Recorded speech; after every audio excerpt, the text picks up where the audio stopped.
Hey guys, Emily here, better known as the Meta Fairy. If you're tuning in for the first time, welcome, welcome. Today we have a very, very fun episode. By the way, if you're tuning in for, not the first time, thank you for coming back. I appreciate your ears. I love it when people come back to listen to the new episodes that I make because it's all for you guys. But today I want to talk about skincare no-nos. So I will be the first one to say that I do one of those sometimes. I will tell you shortly. But I am human as well, so please bear with me. But skincare no-nos. So these are things, that you feel guilty of doing. You know they're not right. You know you shouldn't do them, but you still do them because there's like a satisfaction behind it. Kind of like eating a bag of chips and you know it's not good, but you still do it anyway because you're just like, I want the satisfaction out of the bag. But same idea with the skin. There's 4 big skincare no-nos. I mean, I could talk about this all day, but there's 4 big ones that we talk about a lot.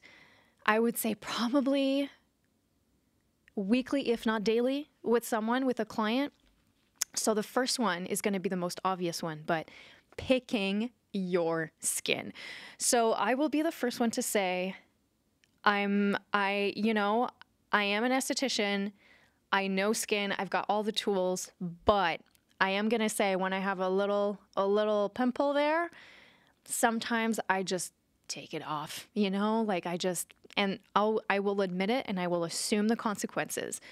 But I think skin picking is really, first of all, it's not a great habit to have because obviously when you pick the skin constantly, you're spreading inflammation, especially when we talk about those really harsh papules, cysts, pustules. There's a lot of inflammation, right? When we talk about acne especially. And when you always pick at it, you're just spreading that inflammation underneath. When you're trying to squeeze it, always spreading bacteria, inflammation. Like, it's not good. You just don't want to do it. But not only that, but it will also promote the scar tissue. The skin that you're constantly aggressing, it will not heal the proper way and it will heal with a scar. So same idea when you do, when you have a scab that you're always trying to remove, it's the same idea. You're removing the scab constantly. So the tissue will not heal smooth. It will really not heal. It will make you a scar basically. So skin picking is not great. Don't do it.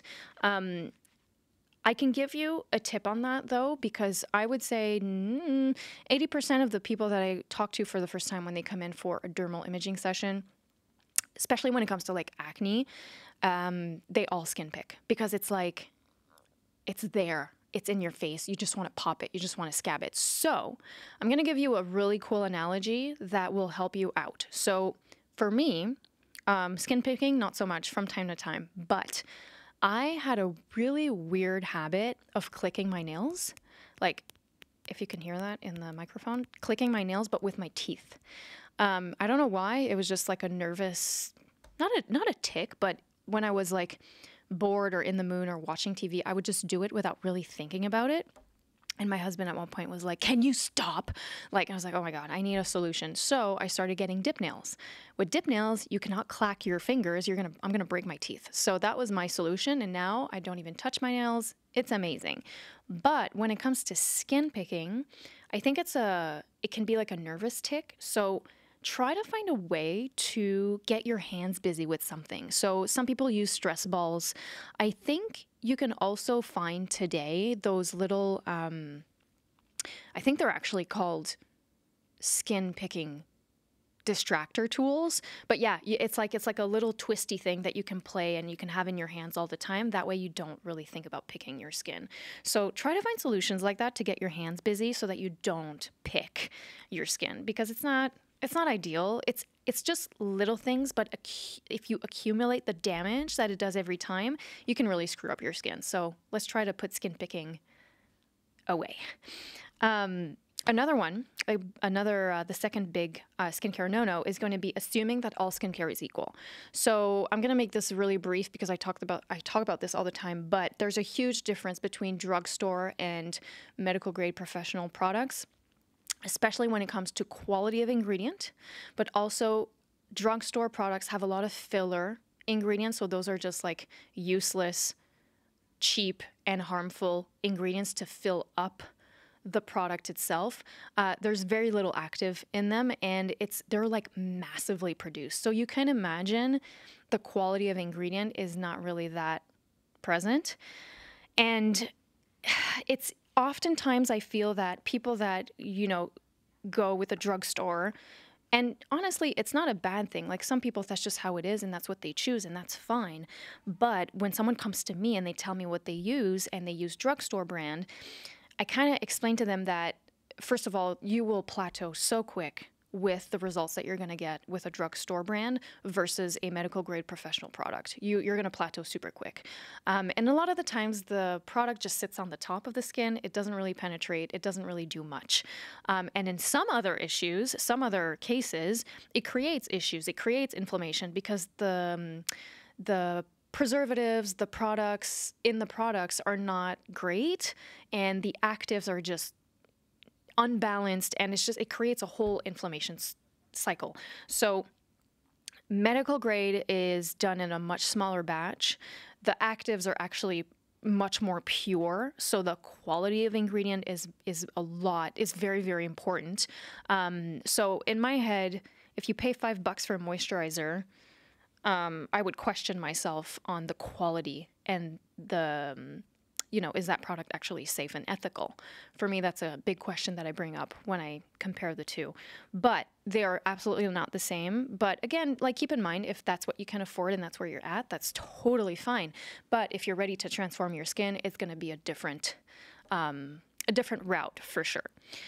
Now, number 3, I've done this myself in the past. I don't do it anymore, but over-exfoliating, guys, you cannot scrub your face off every day. And when you use a tool to cleanse your face, it is the same thing as an exfoliation. Keep that in mind. So when you over-exfoliate, whether you're using a scrub, so a physical particle to exfoliate the skin, or you're using a chemical acid to but to dissolve the bond that keeps the dead and dry skin cells together, whether you use one or both, you can't do it every day because it is going to strip your moisture barrier. It all comes to the moisture barrier. Your skin's condition, especially when you talk about hydration and inflammation, really starts at the base, which is the health of your moisture barrier. If you're constantly stripping it with exfoliation every day, you will have very little to no hydration levels because the cracks in your moisture barrier will just let the hydration evaporate, right? And you want water in the skin. That's how the baby cells, that's how the cells, they're like little fish in the sea. They want the water. So when you have cracks in your moisture barrier because it's been impaired, it lets the moisture out and the irritants come in. So you're going to be sensitive, you're going to be reactive, everything you're going to put on your face is going to be super stingy, itchy, burny. It's just not a great situation overall. So exfoliation really, again, depending on your skin type, is going to be once to twice to 3 times a week. It really depends on your skin type, but no more than 3 times a week, honestly. That's a big, big one that we talk about.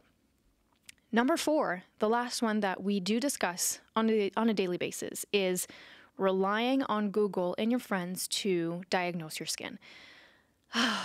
Guys, Google, AI, ChatGPT, all that stuff, it cannot understand how your skin functions because you have a very unique internal situation. We all have a skin type, yes, but our subconditions will be influenced by what's going on inside, our hormones, our genetic component, our lifestyle choices, what we use on our skin. There's just so many things that will influence our skin conditions that Google and AI will not be able to tell you exactly what you need to fix your skin. For sure, you can find general information online, but I will tell you this.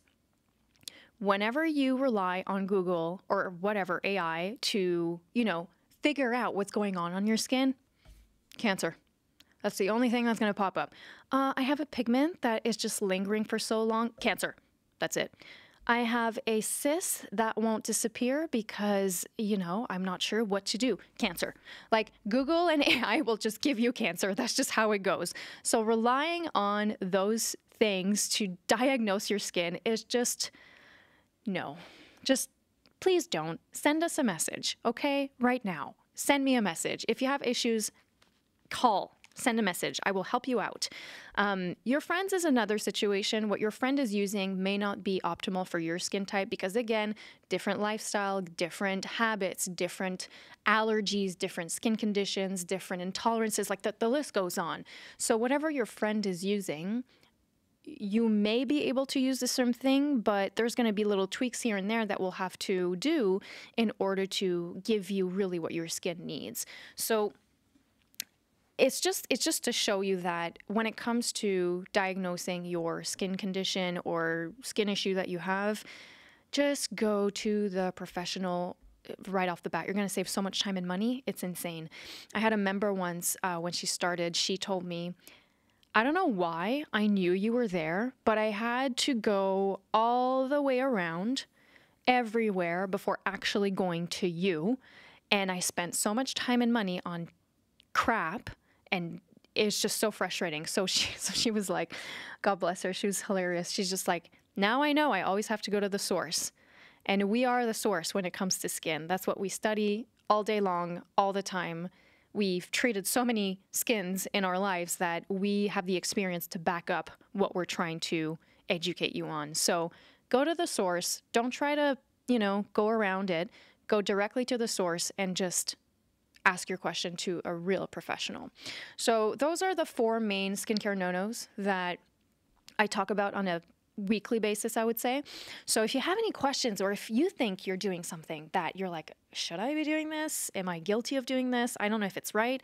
Shoot us a DM on Instagram at Metaestetique, or if you want to have a longer conversation, you can just shoot us an email, hello@themetaestetique.com, and we'll be happy to discuss with you and, book a consultation, a virtual consultation, or a dermal imaging session. If you're in Ottawa, we'd be happy to have you in our practice. So until next time, think about those little things. And if you do them, try to not do them anymore. All right, I'll talk to you guys soon. Have a lovely day, evening, night, and take care.